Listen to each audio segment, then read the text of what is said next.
उसको कह दीजिएगा चुड़ैल, और वो डाउनलोड कर लेंगे एकदम। याद करो फलाना तारीख इतना बज के इतना मिनट में चुड़ैल बोला। हम लोग फोड़ रहे थे यहाँ पे, अब भूकंप आ रहा था यहाँ। फोन किया अमेरिका को कि बकलवा आंधी उंधी ना उठ लो, फोड़ दिया वो परमाणु बम। थोड़ा बहुत कॉम्प्रोमाइज करके चलिए, भीड़ रहता है ना तो बहुत दिक्कत हो जाता है। लड़की लोग को कहते हैं जितना तकलीफ लड़के सह के पढ़ते हैं ना, आप लोग पढ़ाई छोड़ दीजिएगा। इन बेचारों को देखिए ना कितना मेहनत है। देखिए इसको, किसी लड़की को हम बोल देंगे काला साड़ या मंगरेला तो कल से क्लास छोड़ दी, कोई ठीक नहीं, जाके FIR लिखवा देगी। ये बेचारों को झोरते रहते हैं, डांटते रहते हैं, जमीन पे बैठा रहता है, लसराए रहता है। इसे हाँ, लड़कों का दिल एक्चुअली होता ही नहीं है ऐसा। हम तो अपने को भी बोल देते हैं मंगरेला। लड़के किसी चीज को न सुनते ऐसे निकाल देते हैं, मतलब वो खराब चीज को सुनेगा सब निकाल देगा सर। लड़की उल्टा होता है, वो बढ़िया का चीज निकाल देती है। हाँ, खराब का डाउनलोड कर लेती है सर। उसको कह दीजिएगा चुड़ैल, और वो डाउनलोड कर लेंगे एकदम। याद करो फलाना तारीख इतना बज के इतना मिनट में चुड़ैल बोला था। चलो डिस्टर्ब नहीं, चलिए याद है। ये नहर का नाम बता सकते हैं? इंदिरा गांधी नहर। दुनिया की सबसे लंबी सिंचाई नहर इंदिरा गांधी ने। दुनिया की सबसे लंबी नहर भी तो इंदिरा गांधी। 1974 में इंदिरा गांधी ने डिसाइड किया कि हमें क्या बनाना है, परमाणु बम बनाना है। कब डिसाइड किया इन्होंने? 1974 में। बट उस समय हम लोग उतना डेवलप नहीं थे, तो हम लोग यहां पर मई 1974 परमाणु बम का परीक्षण करने के लिए सोचे। लेकिन 1974 में हम लोग उतना डेवलप नहीं थे। 1974 में हम लोग के यहाँ मोटरसाइकिल नहीं थी बढ़िया, राजदूत उष्टू टाइप का थी सब। वहां फ्रीडम तो इधर आया है यार, 1974 में फ्रीडम कहाँ था? यमहा वगैरह था। यहाँ पर इन्होंने पोखरण में परमाणु परीक्षण किया, लेकिन गलती से वो उतना सक्सेस नहीं हुआ जितना होना चाहिए था। उस परीक्षण का जो नाम था, उसका नाम था स्माइलिंग बुद्धा। क्या नाम था? स्माइलिंग बुद्धा। तो हो गया बात वही, भड़कइबो किए लोग, फूस दे करके रह गया, पकड़ा गए हम लोग। अब अमेरिका हम लोग पे दबाव बना दिया। अमेरिका ने एक नियम बना दिया CTBT और CTBT, comprehensive test ban treaty. कोई भी व्यक्ति परमाणु बम का परीक्षण नहीं कर सकता है, और बैन लगा दिया। ना आपको जल पे परीक्षण करने देंगे, ना थल पर परीक्षण करने देंगे, ना हवा में परीक्षण करने देंगे, पूरा बैन लगा दिया। और NSG बना दिया, national supplier group, nuclear supplier group, कि कोई भी देश भारत को मतलब यूरेनियम नहीं देगा। तो हम लोग बस यूरेनियम नहीं था, चोरी छुपे हम लोग यूरेनियम मंगाते भी तो CTBT था, परीक्षण करने नहीं देगा। भारत ना NSG को माना है ना CTBT को माना है, और NPT लगा दिया, न्यूक्लियर नॉन प्रोफिलरेशन ट्रीटी, नाभिकीय अप्रसार संधि, की कोई भी देश दूसरे देश को मतलब टेक्नोलॉजी नहीं बेचेगा कि परमाणु बम बनता कैसे। मतलब साला चोट्टा चारों ओर से घेर दिया। कभी कभी गरिया देते हैं यार, क्या हम मशीन थोड़े हैं कि जो सेट कर दिए वही बोलेंगे। देश पे बात आती है तो हम सब भुला जाते हैं। तो दोस्त है ट्रंप है कि बाइडेन है, सोच रहा बाहर में जा तू कोनो चीज हो। यहाँ पहले हमको मतलब तुम बनाओ परमाणु बम, कोई दिक्कत नहीं, हम लोग दिवाली वाला धुकधुकुआ बनाएंगे। मतलब NPT क्या कहता है? न्यूक्लियर नॉन प्रोफिलरेशन ट्रीटी, की नाभिकीय अप्रसार संधि, कि कोई देश दूसरे देश को परमाणु टेक्नोलॉजी नहीं देगा। NSG, कोई देश मतलब बिना परमिशन, NSG के बिना मीटिंग के मतलब यूरेनियम सप्लाई नहीं करेगा, और यूरेनियम उसी को सप्लाई करेगा जिसने CTBT पर साइन किया कि हम परमाणु बम का परीक्षण नहीं करेंगे। जी भाई साहब, परीक्षण माने बम बना के क्या कर लेंगे? मान के चलिए हमारे पास टेक्नोलॉजी आ गया, ठीक है, और NSG से हम सप्लाई करके यूरेनियम भी ले लिए। NPT कहता है बम परीक्षण नहीं करने देंगे। तो भाई बना के रखने से थोड़े होता है, एक बार पटके उठके तब ना समझ में आएगा काम कर रहा है कि नहीं। पता चला बना के रख लिए, युद्ध में पटके तो धुआं दे के रह गया। तो एक बार परीक्षण मतलब चारों ओर से हम लोग को घेर दिया था। अब भारत वाले वैज्ञानिक भी तो मतलब है सब उसी हिसाब के ना। भारत वाले ने कहा कि एक काम कीजिए, एक समझ में नहीं आ रहा है, अमेरिका से कहिए तू हमारे यहाँ परमाणु बिजली घर लगाओ। तो इंदिरा गांधी थी ना, अमेरिका को फुसला दी, कही कि देखिए ना गुजरात में हमारा तारापुर जगह है, वहां परमाणु बिजली घर लगाना है, उसमें बिजली बनेगा लाइट बत्ती जलेगा।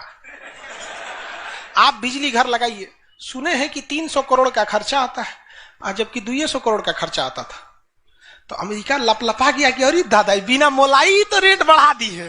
अजब हाल है भाई, महिला मोलाई ना करे, ऐसा हो सकता है? महिला को कोनो सामान फ्री में कहेंगे तो कहेगी 2 गो दे दो।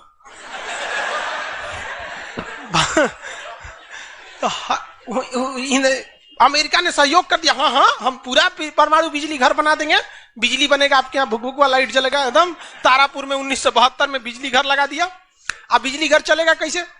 इंदिरा गांधी का हमें यहाँ यूरेनियम नहीं है, एक काम कीजिए जो बिजली घर लगा है ना उखाड़ के ले जाइए अपना, ठेका कैंसिल का। अरे पगली कही के तो पैसा दे, तो पैसा कौन ची का, ये तो कौन सी तू बनी ले एनएस जी कि हम यूरेनियम नहीं देंगे, का चाह तुमको दे देंगे, कोई दिक्कत नहीं। अब वो यूरेनियम लिया था हमें बिजली घर में भड़काने के लिए। अरे भैया तू ले आओ ना, हम लोग ने डिसाइड करेंगे इसको भड़काना किधर है। इधर आया 1972 में तारापुर में, उधर तैयारी चल रही थी 1974 में। हम लोग ने उसमें से निकाल के इसमें भड़का दिया। बाद में पता चला गलती हो गया, अमेरिका होशियार निकला, जो यूरेनियम बिजली घर में लगता है वो 20% इनरीच रहता है, अब परमाणु बम में 80% इनरीच चाहिए होता है। हमसे गलती हो गया ससुरा, जातो गया भातो ना मिला, भड़काइयो दिए बदनामो हो गए लोग, सब सतर्क हो गया, सब हरक गया, सब देहात में बोला जाता है ना, हरक गया सब। ले भाई हम लोग को पता नहीं था, हम लोग कच्चे मसाला पे भड़का दिए थे लोग। अब क्या हो, इस सब 75 को नियम लगा दिया, हम लोग को कोई देता ही नहीं था। तो बस अब भारत में वैज्ञानिक, इंदिरा गांधी ने प्रोग्राम को कैंसिल नहीं किया, कहा कि बनाइए। अब भारत में धीरे धीरे आगे गए, एक से एक वैज्ञानिक मिल गए सब। उसमें एक चिदम्बरम थे, बहुत मशहूर वैज्ञानिक, और उसके बाद मिल गए हमारे एपीजे अब्दुल कलाम, सोने पे सुहागा। इन्होंने परमाणु बम बनाने की पूरी तैयारी कर ली। अब तब तक लेकिन कोई भी प्रधानमंत्री डरे उन लोग को खुली छूटे नहीं देता था कि परमाणु भड़काइए, क्योंकि अगर फूस हो गया, देखिए भड़क के सक्सेस हो गया तो किसी के बाप की औकात नहीं फिर कुछ बोले, भड़का दीजिए उसको, उसके बाद कौन सी बोलता है, ले आओ रे ले आओ, तो कौन सी है नहीं। लेकिन अगर भड़काए और फूस कर गया तब तो पिटा जाएंगे। जापान पर परमाणु बम मार दिया था अमेरिका, जापान चुपचाप देख लिया था। जापान के पास परमाणु बम रहता ना, अरे बाप रे बाप, उनको तो दिखाया रहता, जापान मारा रहता ना जिसका कोई हद नहीं। मजबूरी हो गई थी, तो भारत के सामने यही रास्ता था कि भैया अगर भड़का दिए और अगर सक्सेस नहीं हुआ तो इस बार माफी मिलने वाला नहीं है, क्योंकि 1974 में एक बार माफ कर दिया था। लेकिन अटल बिहारी वाजपेयी का जब नेतृत्व आया प्रधानमंत्री का, तो अटल बिहारी वाजपेयी ने कह दिया था भैया कुछ भी हो जाए, कुछ भी हो जाए, हमारा देश रहना चाहिए। आज के नेता रियलिटी बताते हैं। अटल, हम और आप उस पीढ़ी में से हैं जिन्होंने एक साथ 2 महापुरुष को अपने देश में देखा, राष्ट्रपति के रूप में एपीजे अब्दुल कलाम और प्रधानमंत्री के रूप में अटल बिहारी वाजपेयी। और यह सौभाग्य पृथ्वी पर अब किसी को नहीं मिलने वाला है, क्योंकि ये ऐसे लोग थे जिनका अपना परिवार बाल बच्चा कुछ नहीं, देश ही समझा मतलब देश है, मतलब देश है यहाँ पे, और कुछ नहीं। यहाँ पे गलवान में चीन घुसा है ना, चोट्टा अटल बिहारी वाजपेयी रहते तो बताए रहे, तो दिखने में बुढ़ा थे अटल बिहारी वाजपेयी। यहाँ पे बड़े बड़े जवान लोग का छक्का छुड़ा देते थे बॉर्डर पे। उन्होंने खुला छूट दिया एपीजे अब्दुल कलाम को, कहा कि आपको हमारे परमिशन की जरूरत ही नहीं है, आपको जो करना है करिए, हमको नहीं, हमको बस परमाणु बम चाहिए, हमारी सरकार रहे चाहे सरकार गिर जाए। और रियलिटी में है, भारत में अटल बिहारी वाजपेयी अगर परमाणु परीक्षण न करते तो भारत पर अमेरिका सैंक्शन नहीं लगाया रहता और अटल बिहारी वाजपेयी की सरकार नहीं गिर जाती। लेकिन अगर वो अपनी सरकार को सोचते तो कोई भी शिक्षक मंच पर खड़ा होकर किसी प्रधानमंत्री का खुलेआम तारीफ नहीं कर सकता, वरना कितने प्रधानमंत्री आए कितने गए किसी के लिए शब्द नहीं निकलता है। तो इतिहास हमेशा याद रखिएगा, आपको न्यौछावर करना पड़ेगा। यहाँ पर ऐसे चमचागिरी करने से किसी का नाम लेता आदमी, लेकिन विरोधी भी जिनका नाम लेते हैं ऐसे महापुरुष थे अटल बिहारी वाजपेयी, एपीजे अब्दुल कलाम। कोई है जो गिर जाएगा? हाँ, उसे जो अपने बेचारा शर्मा जाएगा, किसको बोल रहे। उन्होंने खुला छूट दिया और कहा कि जो करना है करिए। एपीजे अब्दुल कलाम कहे ठीक है, लेकिन अमेरिका को पता चल गया कि सोचा एपीजे अब्दुल कलाम चल गया वहां, ये पक्का सफल कर देगा, तो उसने उसके ऊपर ना सैटेलाइट छोड़ दिया, अमेरिका से सैटेलाइट छोड़ा और भारत के ऊपर निगरानी करने के लिए। अब यही गलती कर दिया अमेरिका से सुरा। एपीजे अब्दुल कलाम को फुसलाने के लिए नासा बुलाया, आइए ना, आइए नासा आइए, तो एपीजे अब्दुल कलाम चल गए और कहा कि देखिए देखिए कितना बड़ा बड़ा मशीन है नासा में। ऐसा ना इंडिया में है, टूटल फूटल स्टेबलाइजर रख ले रहता है, स्टेबलाइजर का नट उठ जाता है तो पिलास से दाब के करता है। कहा वहां वैज्ञानिक बने, यहाँ आइए हम आपको नासा का हेड बना देंगे। यहाँ पर कहा कि ठीक है, हम नासा का हेड हम क्या करेंगे, हमारा कौन है, ना बाल बच्चा ना कुछ, एक को चीज है मेरे लिए, मेरा दुनिया में कुछ नहीं है, केवल और केवल मेरी भारत माँ है, आप वो भी छीन लेंगे हमसे, ऐसा थोड़े हो सकता है। उन्होंने कहा नहीं, और यही सोच रहा उससे गलती हो गया। वहीं पर उन्होंने देख लिया था कि अमेरिका ने भारत के ऊपर क्या लगा रखा है, सैटेलाइट मॉनिटरिंग के लिए, और वहां पे उसने अमेरिका की सबसे बड़ी गलती हो गई। यहां आने के बाद उन्होंने बता दिया, देख भैया हम जो काम कर रहे हैं ना, सारा अमेरिका क्या कर रहा है, सैटेलाइट से देख रहा है। तो सब वैज्ञानिक का असर ले, भड़काने से पहले तैयारी करना पड़ता है 1.5-2 महीना की, अब क्या किया जाए। तो कहे कि देखो भाई, इस अमेरिका की जो सैटेलाइट जाता है ना, दोबारा घूम के आने में ना लगभग 1-1.5 घंटा का गैप हो जाता है, इसी बीच में जो करना है करो। कहा कि 1.5 घंटा में कौन सी करेंगे। तो अटल बिहारी वाजपेयी ने खुला छूट दिया था किसको, एपीजे अब्दुल कलाम। एपीजे अब्दुल कलाम ने कह दिया ना कि एक काम कीजिए, ऐलान कर दीजिए कि यहां मिलिट्री एक्सरसाइज होने जा रहा है, सेना यहां युद्ध अभ्यास करेगी, कैसे युद्ध लिया जाता है, एकदम ओरिजिनल युद्ध का मैदान। अब युद्ध में कहीं घर बन रहा है तो कोई पूछ रहा है काहे लिए बन रहा है, तो इसी पे जब बम मार के प्रैक्टिस करेंगे। घर नहीं बन रहा था, वो इसलिए बन रहा था कि परमाणु बम कितना खतरनाक होगा। लोगों को लगा कि फौज इस पे मार के देखेगी कितना तबाही मचा रहा है। अरे भाई साहब बकलोल, वो तैयारी अब्दुल कलाम ने करवा रहे थे कि जब फोड़ेंगे तो देखेंगे कि घरवा उधिया रहा है कि नहीं। तो लोगों को लगा हम मिलिट्री एक्सरसाइज कर रही है, सब चीज काम हो गया। लेकिन अमेरिका को कहीं ना कहीं भनक लग गया, क्योंकि हर घर में सतयुग से कलयुग तक साले विभीषण हर जगह मिलते हैं। भारत में कोनो जाके कह दिया वहां पर, तो भनक लग गया। तो अमेरिका ने उस सैटेलाइट की टाइमिंग घटा दी। अब जो घंटों का गैप रहता था वो चंद मिनटों का गैप रह गया, 20-20 मिनट का गैप रहता था। लेकिन इन लोगों ने अपना काम निपटा के रख दिया था। लेकिन समस्या ये थी ना कि सब चीज तो बन के रेडी हो गया, हर चीज रेडी हो गया, लेकिन अगर परमाणु बम फोड़े और फूस करके रह गया, समस्या यही थी। भड़क गया तो टेंशन ही नहीं था। तब क्या किया गया, सैटेलाइट हुआ तो रहेगा। तो अटल बिहारी वाजपेयी का पूरा छूट था, एपीजे अब्दुल कलाम को इनको टेंशन ही नहीं था। उन्होंने कह दिया अटल बिहारी वाजपेयी से कि ये काम करते हैं हम अब आ गया, हम मई में इसका बम फोड़ देंगे, कोनो दिन में 9 तारीख चाहे 11 तारीख, कोनो दिन हम फोड़ देंगे। तो कहें कि भाई आपको जो करना है करिए ना, हमको मत बताइए, हमको बस परमाणु बम चाहिए, बाकी अमेरिका कौन चीज करेगा हम देख लेंगे यहाँ पर। तो अटल बिहारी वाजपेयी से खुला छूट मिल गया। अब इन्होंने 9 मई 1998 डेट क्या कर दिया, डिसाइड कर 2 दिन किया था, एक 9 मई को भी, फिर 11 मई को। पहले 11 मई 1998 शक्ति 98 कोड नाम था। पूरी तरह से कैलकुलेशन हो गया था कि कैसे कैसे होने वाला। अमेरिका का सैटेलाइट जैसे गुजरा, तुरंत यहां पे भारत का परमाणु बम को ब्लास्ट किया गया। और जैसे ब्लास्ट हुआ तो जो मिलिट्री एक्सरसाइज कर रही थी उसको तो भेज दिया गया था 2 दिन पहले ही। जो बिल्डिंग बनाई थी वो खाली पड़ल था, धाए दे गायब हो गया बिल्डिंग, पूरा धुआं धुआं हो गया, पूरा भयानक। अब परमाणु बम क्या हो गया, लगभग सफल हो गया। वैज्ञानिकों को लग गया था सफल हो गया, लेकिन भाई अब ये फोड़े, अभी कैसे पता चल जाएगा सफल हो जाएगा। आप अंदाजे ना बता सकते कि भाई इतना तबाही एक अच्छा ही बम ला सकता है। लेकिन तब तक सैटेलाइट उसका घूम के आ रहा था, और पकड़ लेता तब क्या होता, मान के चलिए पकड़ लेता, अब पता चला कि सफल ही नहीं हुआ है, खाली धुआं कर दिया, गड़बड़ हो गया। तुरंत अटल बिहारी वाजपेयी को फोन किए एपीजे अब्दुल कलाम कि तुरंत आप मौसम विभाग को कहिए कि राजस्थान में भयानक तूफान आया है, कोई नहीं जाएगा।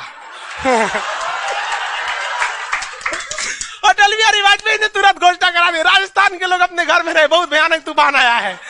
अब उसका सैटेलाइट आ रहा है तो देख रहा है धुआं हुआ है, तुरंत मैसेज भेजा नासा में, धुआं हो गया यहाँ पे। कहीं मतलब धुआं हुआ है, तूफान आया है वहां पे। तूफान आया है, सोचा। वहां से चला गया, तब परीक्षण देखा गया, एकदम सक्सेस। अब टेंशन ही नहीं है, एक और फोड़ दो, 2 फोड़ दिया गया, पूरी तरह से सक्सेस हो गया। और ससुरा अमेरिका को अभी तक पता है कि वहां तूफान आया है, अरे वहां दूसरा तूफान आया है। अब भारत में कुछ भी कहिए तो डर तो लगता है, भाई अमेरिका बहुत खतरनाक देश है। आज हम लोग भले शक्तिशाली है, 1998 में हम लोग को पाकिस्तान आगे दिखा देता था। 99 की करगिल वार याद कीजिए। आज हम लोग बहुत आगे निकल गए, लेकिन उस समय बहुत पीछे थे हम लोग। अब डर तो था ही। अब भारत के प्रधानमंत्री सब राष्ट्रपति सुखपुकाइल थे, अमेरिका क्या करेगा, ओके पते नहीं। 9 तारीख बीत गया, 10 तारीख बीत गया, पता ही नहीं चला अमेरिका को। अटल बिहारी वाजपेयी अब्दुल कलाम से पूछे कि महाराज तो सोचा कुछ सुख बुगाइए नहीं रहा, तो पते ना चल। एक काम करते हैं, आप धड़ल्ले से फोड़ देते हैं, क्या फायदा है हम। तो फिर 11 मई को 3 और फोड़ दिए। दुगो गायब करके। जैसे परमाणु बम निकला धाम से फोड़े, पता ही नहीं चला। दूसरा, लेकिन भाई धड़ाधड़ 5 गो फोड़ दीजिएगा तो पता चल जाएगा कि नहीं पता चल। ये डाउट हो गया पाकिस्तान को। जनते का है, हम लोग फोड़ रहे थे यहां पे, अब भूकंप आ रहा था यहां। फोन किया अमेरिका को कि बकलवा आंधी उंधी ना उठ लो, फोड़ दिया वो परमाणु बम। अमेरिका ससुरा माथा फोड़ रहा है अपना, कह रहा है कि अब क्या करें हम यहाँ पे। नासा वालन को गरियाया, गिरे चोट्टा कहीं का, तू लोग को सैटेलाइट लगाओ, हाई लगाओ वहां पे। कौन चीज देख रहा था लोग वहां पे, कि हम तो बोलबे किए थे कि उधर दुका उठाया था, अपने ना बोल रहे थे कि आंधी उठल है वहां पे। अमेरिका आग बबूला हो गया और तुरंत अमेरिका का प्रतिक्रिया आया कि भारत को इसका बहुत भारी कीमत चुकानी पड़ेगी। तो भाई जिसकी कीमत भारी ना हो उसे चुकाने में मजा क्या है। और अमेरिका ने खुलेआम भारत को लड़का दिया कि भारत, अमेरिका कभी भी इस बात को स्वीकार नहीं करेगा कि भारत एक परमाणु संपन्न देश है। भारत को कभी भी अमेरिका इस बात की मान्यता नहीं देगा। अटल बिहारी वाजपेयी ने भी कॉन्फ्रेंस तुरंत मीडिया के सामने आए और कहे कि जो चीज हमारे पास है उसके लिए हमें किसी के प्रमाण की कोई आवश्यकता नहीं है। और जिस देश को यह लगता है कि हमारे पास परमाणु बम नहीं है या जिन देश को हम पर शक है वह आ जाना युद्ध के मैदान में, बताएंगे है कि नहीं है। अब पूरी तरह तबाह हो गया यहाँ पे।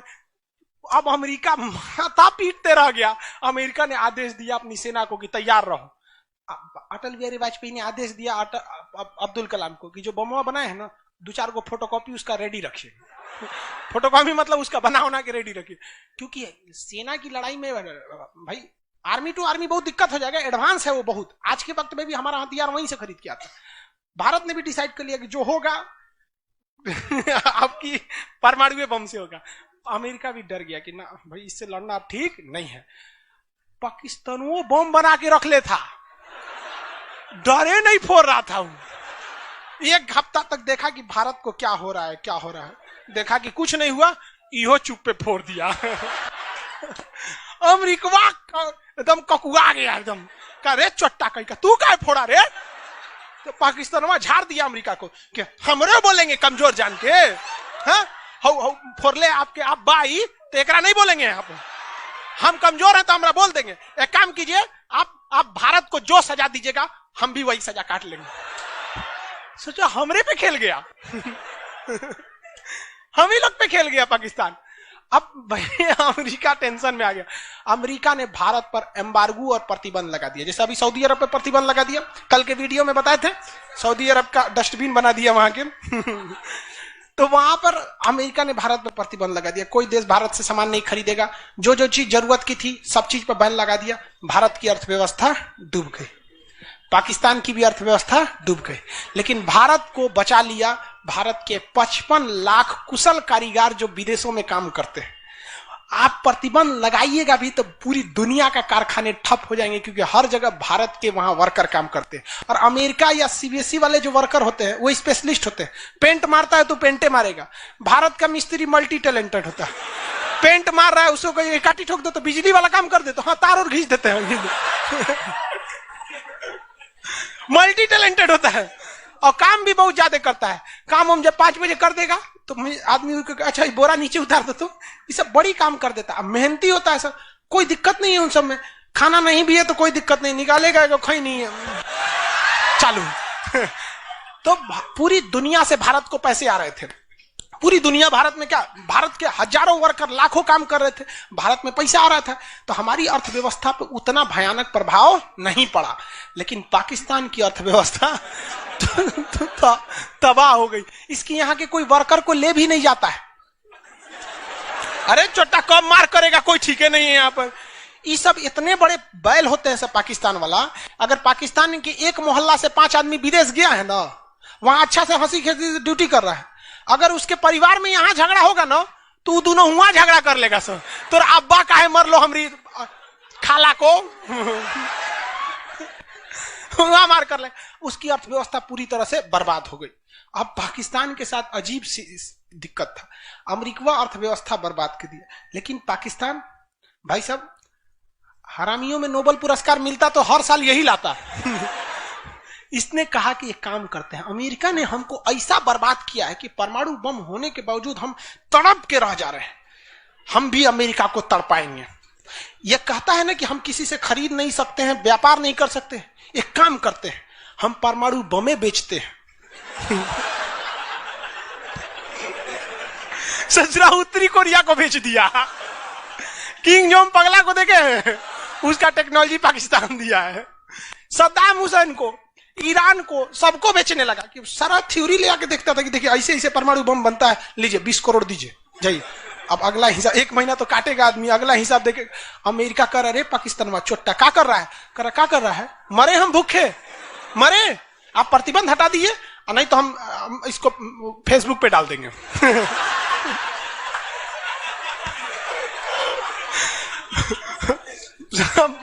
अमेरिका पगला गया, अमेरिका प्रतिबंध हटाया।